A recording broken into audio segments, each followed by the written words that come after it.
Bismillahirrahmanirrahim. Assalamualaikum warahmatullahi wabarakatuh. Salam sejahtera bagi kita sekalian. Shalom, Om Swastiastu, Namo Buddhaya, salam kebajikan. Halo teman-teman semua, terima kasih telah mampir di channel Cerita Nashwa. Kamu akan dibawa menyusuri kisah-kisah seru, misterius, dan penuh makna. Kalau kamu suka cerita yang bikin penasaran dan hati bergetar, jangan lupa klik tombol subscribe. Mari kita mulai ceritanya.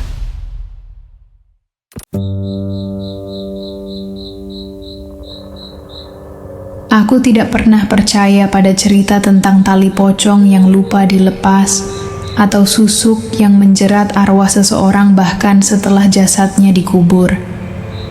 Tapi malam itu, semua keyakinanku runtuh. Aku berdiri di tepi makam yang sudah setengah terbuka. Kabut turun perlahan dari arah kebun bambu, menyusup ke antara tubuh kami yang menggigil meski tak ada angin. Seorang kiai dari luar kota sedang melafalkan doa, suaranya bergetar. Saat cangkul terakhir menggali dan membuka penutup kayu, bau tanah dan kapur barus menyatu dengan sesuatu yang amis, seperti darah basi. Ya Allah, bisik seseorang di belakangku. Jasad itu masih utuh, meski sudah dikubur 2 minggu. Tapi, bukan itu yang membuatku tak bisa tidur berhari-hari.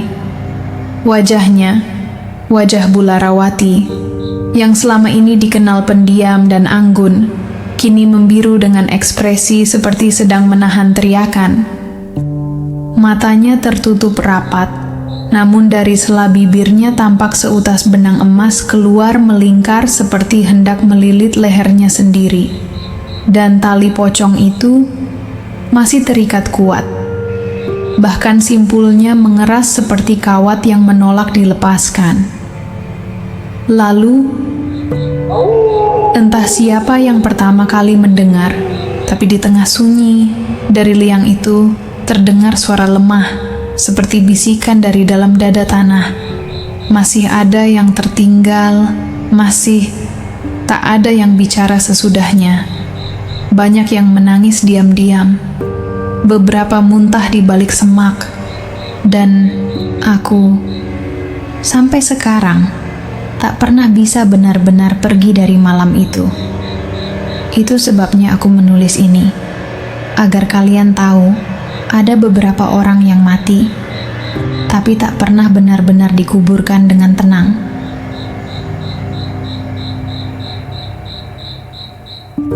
Tahun itu aku kembali ke kampung halaman setelah hampir 5 tahun tak pulang.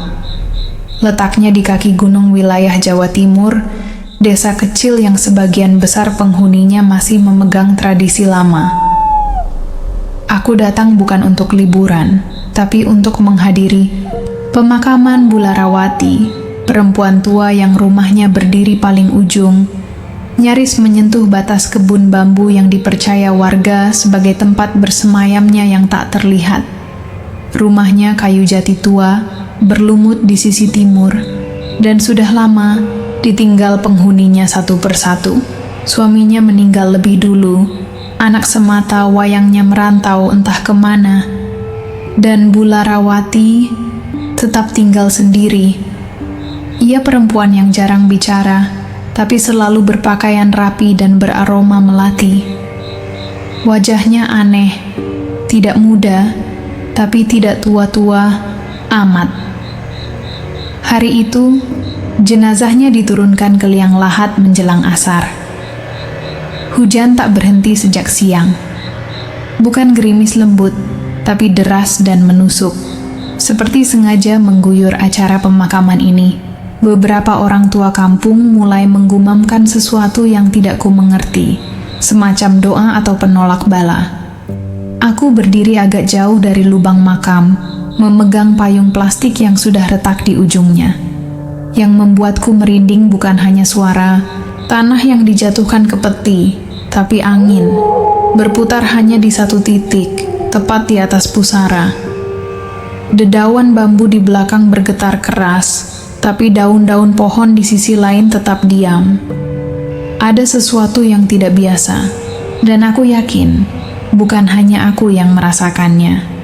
Seorang ibu di sebelahku, Bu Tuminah, bergumam lirih. Anginnya kayak muter ya, Dek. Kayak ada yang belum rela. Aku tak menjawab. Tapi sejak momen itu, ada satu pikiran yang tak mau hilang, dari benakku. Bu Larawati tidak pergi dengan tenang, dan kami mungkin akan segera mengetahuinya. Semasa hidup, Bu Larawati dikenal sebagai orang yang tidak banyak bicara. Ia jarang ikut arisan, hampir tak pernah datang ke pengajian, dan lebih sering terlihat duduk di beranda rumah tuanya sambil menatap kosong ke arah kebun bambu. Tapi ada satu hal yang membuat orang sulit melupakannya, wajahnya. Meski usianya saat itu sudah lebih dari 70 tahun, kulit wajahnya tampak kencang dan bersih. Tidak seperti kebanyakan nenek-nenek di dusun. Bahkan kerutan pun hampir tak terlihat. Kulitnya putih pucat, seperti porselen yang dingin. Orang-orang tua mulai berbisik, terutama para ibu yang pernah sekali atau dua kali mengobrol dengannya di pasar. Katanya Larawati itu pakai susuk dari muda. Dulu waktu suaminya masih hidup, mereka pernah ke dukun di pesisir selatan. Yang dimaksud bukan dukun biasa, tapi dukun tua yang dulu pernah terkenal, karena kemampuannya memasukkan susuk pemikat yang tak bisa dicabut sampai mati. Cerita itu cuma angin lalu saat aku masih kecil. Tapi setelah pemakamannya, dan setelah hujan serta angin aneh di kuburan itu, semua desas-desus seperti menemukan nyawanya kembali. Beberapa orang yang sempat memandikan jenazahnya bahkan mengaku merasakan getaran aneh saat menyentuh tubuh Bu Larawati, seperti aliran listrik dingin merayap dari ujung jari. Seorang ibu tetangga rumahnya diam-diam berkata kepadaku, waktu ditutup kain kafan, katanya kulitnya kayak gak wajar. Lembut, tapi dingin. Bukan kayak jenazah biasa. Aku mulai merasa ada yang tak beres. Malamnya, angin masih berdesir keras dari arah kebun bambu. Dan untuk pertama kalinya setelah bertahun-tahun, rumah Bu Larawati terlihat seperti menyala dari dalam. Padahal, tak ada satupun lampu yang dinyalakan di sana. Malam pertama setelah pemakaman Bu Larawati, udara terasa lebih dingin dari biasanya. Kabut tipis menggantung di antara batang-batang pohon bambu, dan bulan purnama yang menggantung di langit justru membuat bayangan jadi lebih pekat. Warga sekitar makam mulai merasa ada yang aneh. Dari rumah-rumah yang menghadap ke kebun belakang, beberapa orang mengaku mendengar suara langkah kecil di pekarangan. Bukan langkah berat, tapi seperti suara jemari telanjang menyentuh tanah basah, berjalan pelan, lalu berhenti, lalu berjalan lagi. Tapi saat dilihat, tak ada siapapun di sana. Bu Murni, tetangga yang tinggal paling dekat dengan area pemakaman, bahkan bersumpah melihat siluet seorang perempuan berdiri diam di bawah pohon Kamboja, pohon yang tumbuh di samping makam Bu Larawati. Bajunya putih lusuh, gak gerak sama sekali, cuma berdiri. Aku pikir itu anak kecil nyasar. Tapi waktu aku panggil, dia gak nengok. Lalu, hilang begitu saja. Yang juga membuat warga resah adalah perilaku hewan-hewan. Kucing-kucing peliharaan mendadak menolak masuk ke dalam rumah, bahkan setelah dipanggil berulang kali. Mereka hanya duduk di serambi, menatap ke arah pemakaman dengan telinga tegak dan punggung melengkung. Seekor di antaranya, milik Pak Sarno, sampai mengeong keras, lalu kabur tak kembali sampai sekarang. Dan yang paling aneh, ayam-ayam berkokok pukul 2 dini hari. Bukan 1-2, tapi serentak. Dari hampir seluruh kandang di dusun. Padahal, waktu itu bukan subuh. Orang-orang tua bilang, jika ayam berkokok tengah malam, itu tanda ada yang lewat. Tapi kali ini, kokoknya tidak berhenti selama hampir 5 menit. Seolah-olah seluruh dusun sedang menyambut sesuatu yang tak kasat mata. Aku sendiri malam itu tak bisa tidur. Ada perasaan tidak nyaman yang menempel di dada, seperti ditindih pelan, dan di luar jendela kamarku, angin berputar dalam pola yang sama seperti siang tadi di pemakaman, menggerakkan tirai bambu searah jarum jam, berulang-ulang, seolah-olah ada yang sedang mencari jalan masuk. Keesokan harinya, warga berkumpul di musala selepas maghrib untuk tahlilan hari kedua almarhumah Bu Larawati. Hujan sudah reda, tapi tanah masih basah dan udara lembab menusuk tulang. Baru saja doa dimulai, tiba-tiba terdengar jeritan dari sudut ruangan. Beberapa orang tersentak. Kami melihat Bu Wanti, tetangga terdekat rumah Bu Larawati, mendadak jatuh, terduduk sambil memegangi dadanya. Matanya terpejam, tapi tubuhnya tegang seperti ditarik dari dalam. Suaranya berubah, dalam, berat, dan serak, seperti bukan suara seorang perempuan. Lalu ia mulai menangis. Bukan tangisan biasa, tapi lirih dan tercekik seperti seseorang yang sudah terlalu lama menyimpan penderitaan.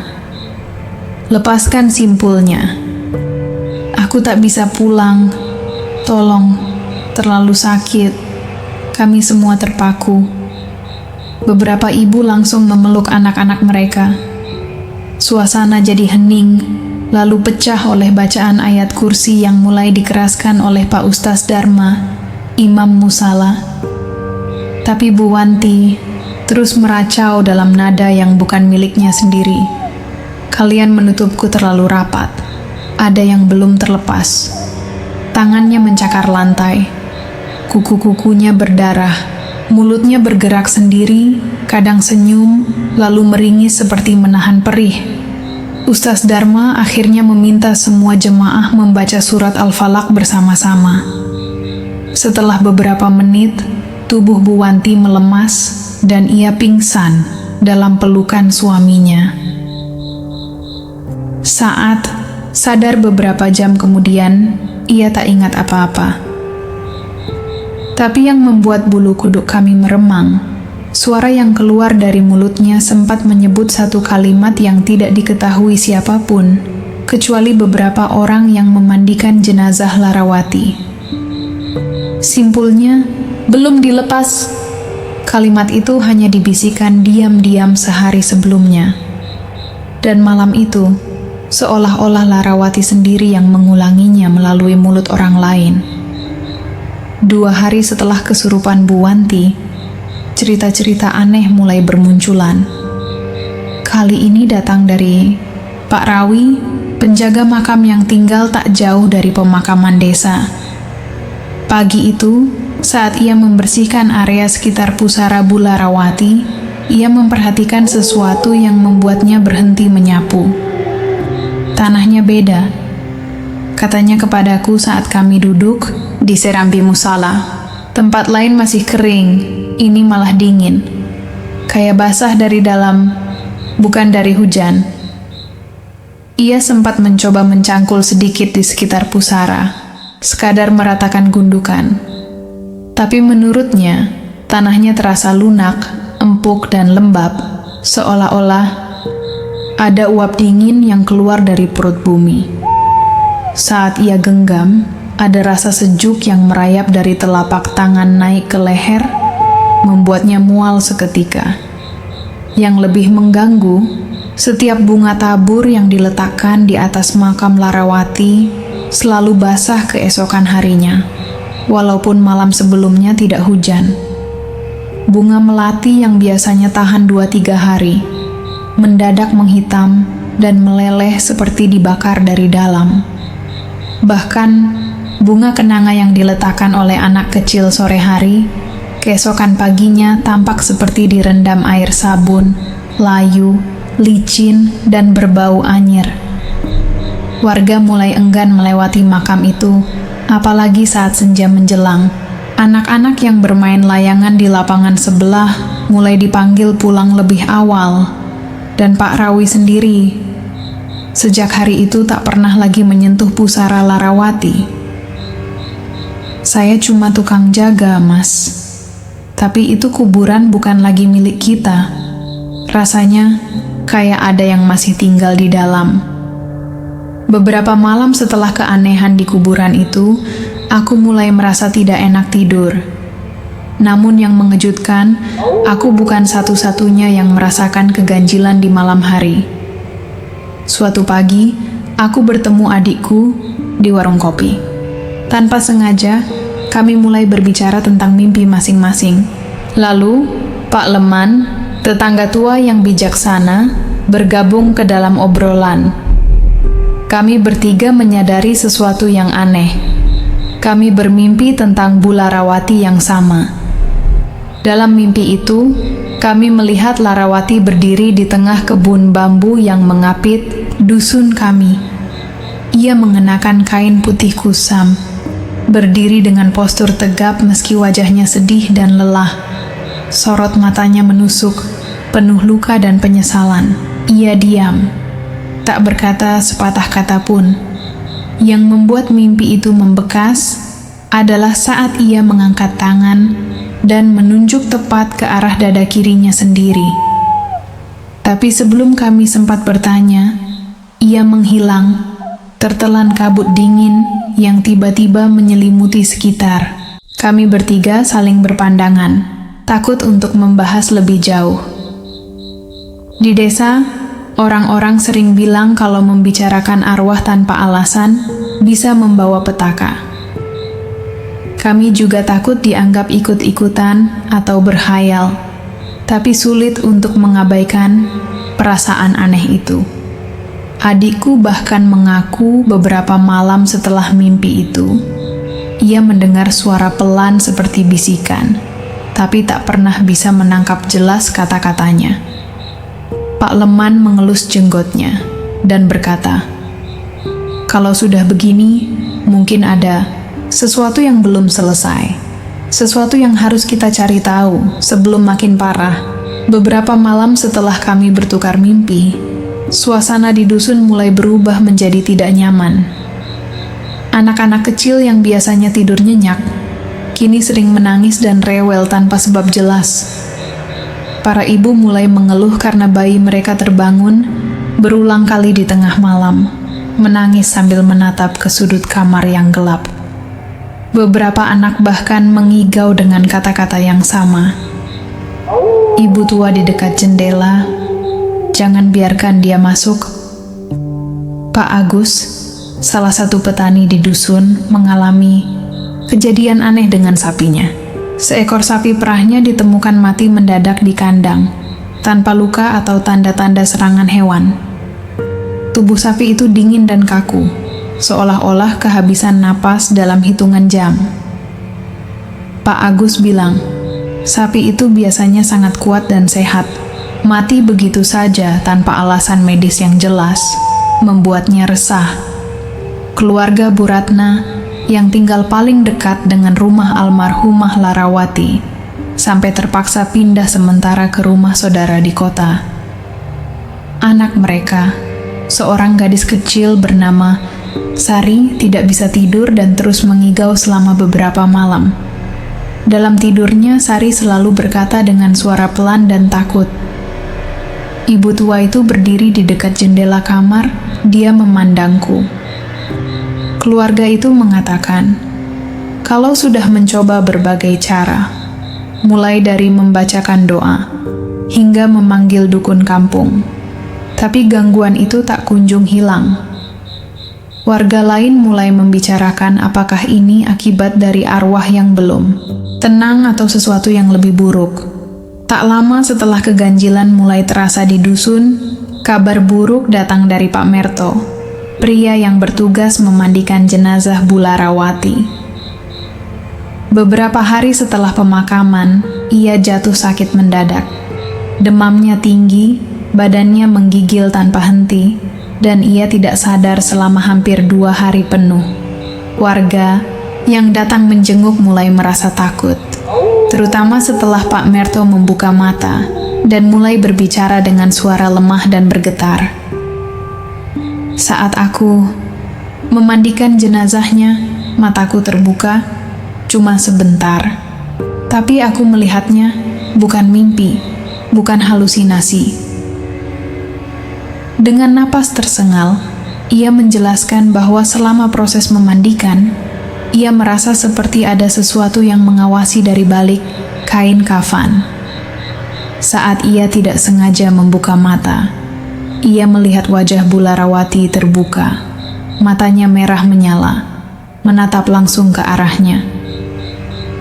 Itu hanya sebentar, tapi aku yakin itu nyata, katanya dengan suara serak.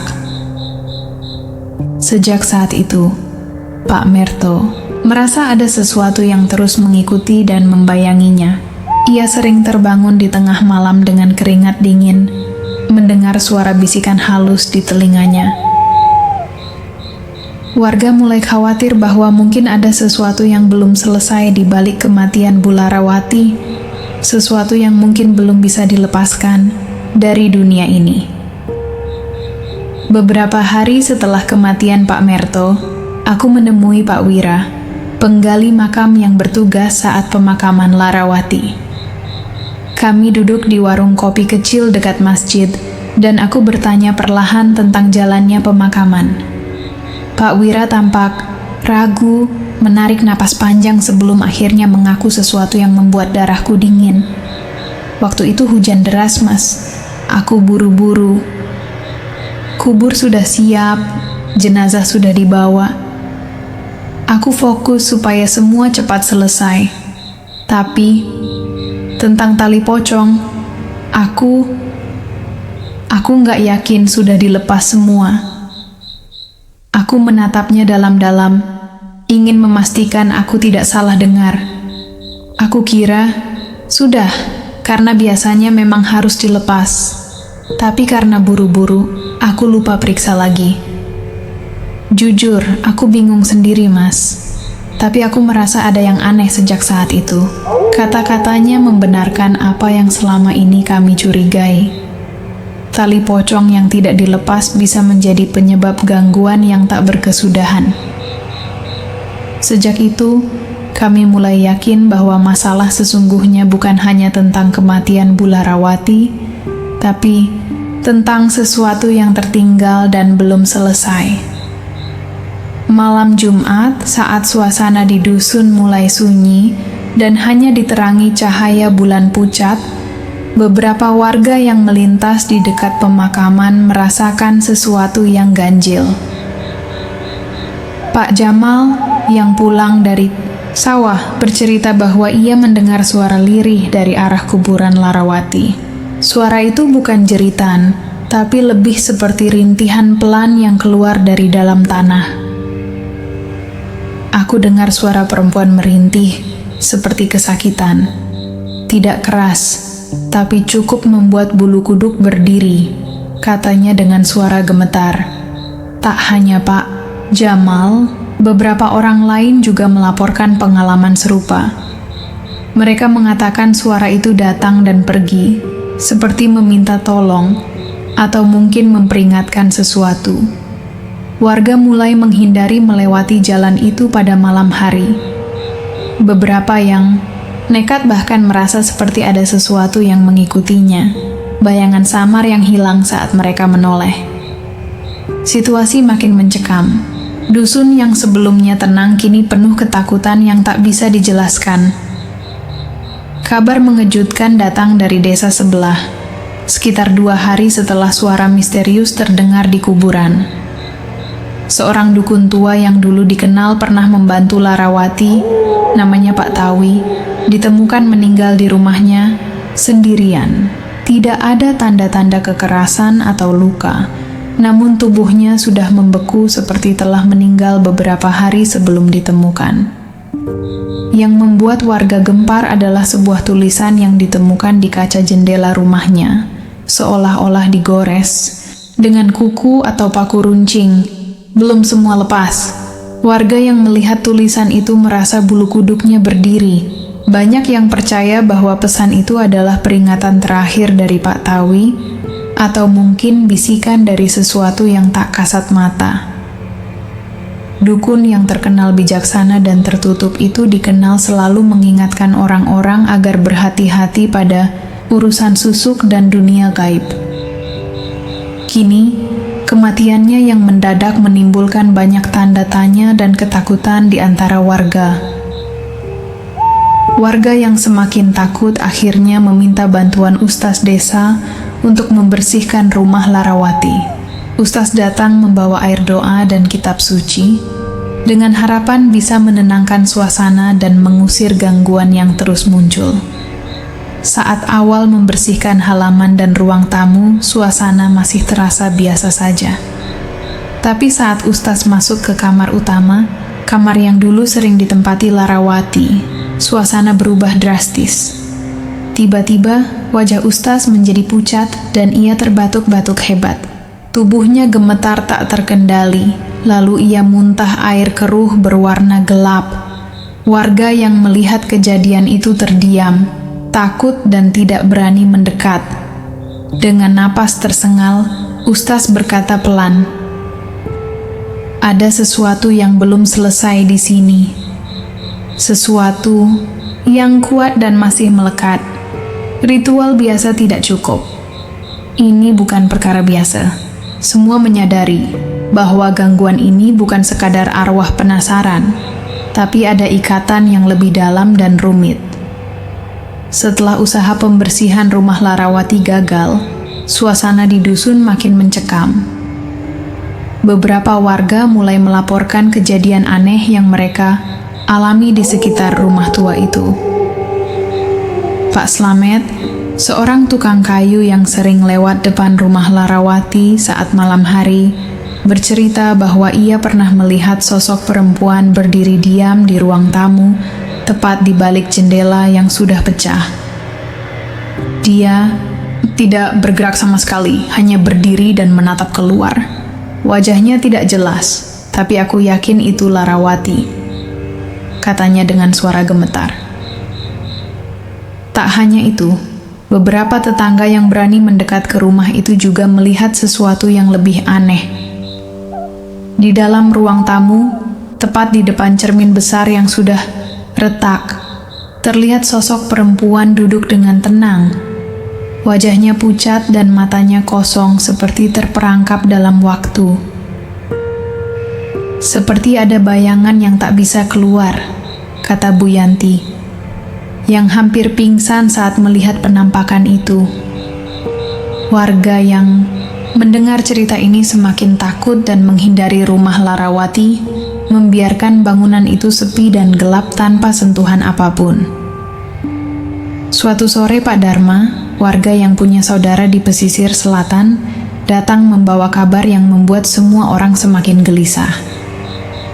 Menurut ceritanya, Larawati dulu pernah pergi jauh ke pesisir selatan untuk belajar pada seorang dukun sakti yang terkenal di sana.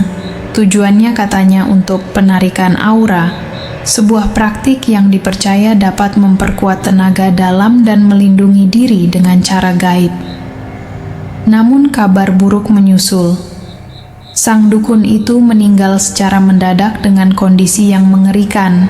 Lidahnya membusuk dan tubuhnya membusuk dengan cepat, meskipun baru beberapa hari meninggal. Murid-muridnya juga bubar. Katanya karena ada yang sering melihat penampakan wanita berkain putih muncul setiap malam di sekitar tempat tinggal dukun itu, kata Pak Dharma. Warga pesisir percaya bahwa wanita berkain putih itu adalah roh penasaran yang belum bisa lepas dari dunia ini, dan kehadirannya membawa malapetaka. Kisah ini membuat kami berpikir, mungkin Larawati membawa sesuatu yang lebih dalam dari sekadar susuk dan ritual biasa. Sesuatu yang mengikatnya pada dunia gaib dengan cara yang berbahaya. Malam menjelang Jumat Kliwon, langit di atas dusun tiba-tiba berubah menjadi sesuatu yang aneh. Warna langit bukan seperti biasanya. Keunguan pekat menyelimuti cakrawala menjelang maghrib. Suasana yang biasanya tenang menjadi penuh ketegangan. Tak ada tanda-tanda hujan, namun angin berembus kencang dan dingin, berputar seperti badai kecil yang hanya melanda area sekitar kebun bambu di ujung dusun. Lalu, 2 kali petir menyambar dari arah kebun bambu itu. Suara gemuruhnya begitu keras, membuat warga yang sedang berada di luar rumah berlari masuk, ketakutan. Anehnya, badai dan petir itu datang tanpa awan gelap atau hujan, membuat orang-orang bingung dan takut akan hal yang tak bisa dijelaskan secara ilmiah. Banyak yang mengatakan itu adalah pertanda bahwa sesuatu yang buruk atau gaib sedang menunggu untuk muncul. Sejak malam itu, ketegangan di dusun makin terasa berat dan tak tertahankan. Ketegangan yang terus meningkat memaksa warga untuk mengambil keputusan berat. Setelah berdiskusi panjang dengan tokoh agama dan keluarga Larawati, mereka sepakat untuk membuka makamnya. Tujuannya bukan untuk mengganggu, melainkan memastikan apakah benar ada sesuatu yang belum selesai. Suasana haru dan cemas menyelimuti saat makam mulai digali. Tanah yang tadinya keras dan dingin kini terbuka perlahan. Ketika peti kayu itu diangkat, warga tercengang melihat jenazah Larawati yang masih utuh. Matanya tertutup rapat, tapi raut wajahnya tampak menegang, seolah sedang menahan sakit yang sangat dalam. Yang lebih mengejutkan, tali pocong di bagian bawah jenazah masih terikat dengan erat. Tali yang seharusnya dilepas sebelum pemakaman. Hal itu membuat semua yang hadir merasakan hawa dingin yang menusuk tulang. Seolah ada ikatan kuat yang mengikat roh Larawati, membuatnya tak bisa lepas dari dunia ini. Kiai yang datang dari luar kota membawa ketenangan, tapi juga rasa hormat yang dalam terhadap apa yang sedang dihadapi warga. Di malam yang dingin itu, ia memimpin doa dengan suara lembut namun tegas. Perlahan, tali pocong yang masih terikat di jenazah Larawati dilepas satu persatu. Sambil melepas tali, Kiai membacakan ayat-ayat doa dan zikir yang panjang, berharap bisa memutus ikatan gaib yang mengikat roh Larawati. Kain kafan yang sedikit, rusak juga dibenahi dengan penuh kehati-hatian. Lalu doa-doa itu dikumandangkan terus-menerus sepanjang malam. Meski tak ada penampakan atau kejadian aneh yang tiba-tiba muncul, suasana terasa berat dan penuh tekanan. Beberapa warga merasakan sesak di dada, air mata mengalir tanpa sebab yang jelas, seolah ada luka lama yang ikut tercabik-cabik bersama tali yang dilepas. Malam itu bukan hanya proses ritual, tapi juga momen bagi mereka untuk melepas ketakutan dan kesedihan yang selama ini membelenggu dusun. Malam setelah ritual panjang selesai, suasana dusun tampak lebih tenang, namun ketenangan itu tak berlangsung lama. Pak Joko, seorang warga yang tinggal dekat ladang, datang mengabarkan sesuatu yang membuat bulu kuduk merinding. Ia mengatakan bahwa sekitar pukul 9 malam, ia melihat sosok Larawati berdiri di tengah ladang yang menghadap langsung ke rumahnya. Sosok itu tidak bergerak, hanya diam dan menatap jauh ke arah rumah yang kini sudah kosong. Lampu-lampu di rumah padam seketika saat sosok itu muncul, dan kabut tipis mulai turun menyelimuti ladang. Setelah beberapa menit berdiri, sosok itu perlahan menghilang ke balik kabut, seakan ditelan oleh kegelapan malam. Pak Joko merasa tubuhnya membeku, dan sejak kejadian itu ia enggan keluar malam sendirian. Kehadiran Larawati di ladang itu seolah menjadi pesan terakhir pengingat bahwa meskipun ritual telah dilakukan, bayangannya belum benar-benar pergi. Meski ritual sudah selesai, rumah Larawati tetap kosong dan tak berpenghuni. Warga dusun enggan mendekati rumah kayu tua itu, terutama saat malam tiba. Ada rasa takut yang tak mudah dijelaskan. Beberapa orang yang kebetulan lewat di dekat rumah itu pada malam hari mengaku merasakan sesuatu yang mengawasi mereka. Ada hawa dingin yang tiba-tiba datang dan suara bisikan samar, walaupun mereka tak melihat siapapun. Pernah suatu malam, anjing peliharaan Pak Dharma yang biasanya jinak tiba-tiba berlari ketakutan melewati halaman rumah Larawati.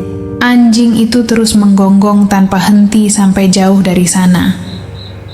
Kisah-kisah kecil seperti itu membuat rumah itu menjadi tempat yang dihindari. Seakan ada sesuatu yang tak kasat mata masih menghuni tempat itu. Warga pun sepakat, rumah itu biarlah tetap kosong sebagai tanda hormat sekaligus waspada. Sudah 7 tahun berlalu sejak semua kejadian itu. Tapi aku masih ingat dengan sangat jelas malam-malam penuh ketegangan dan ketakutan itu. Kadang, ketika aku bermalam di desa yang sunyi dan mencekam, ada rasa seolah Larawati belum sepenuhnya pergi. Suatu malam yang hening, dari kejauhan arah kebun bambu, aku mendengar suara lirih. Suara itu pelan, hampir seperti bisikan, tapi jelas menggetarkan jiwa. Tolong, satu lagi.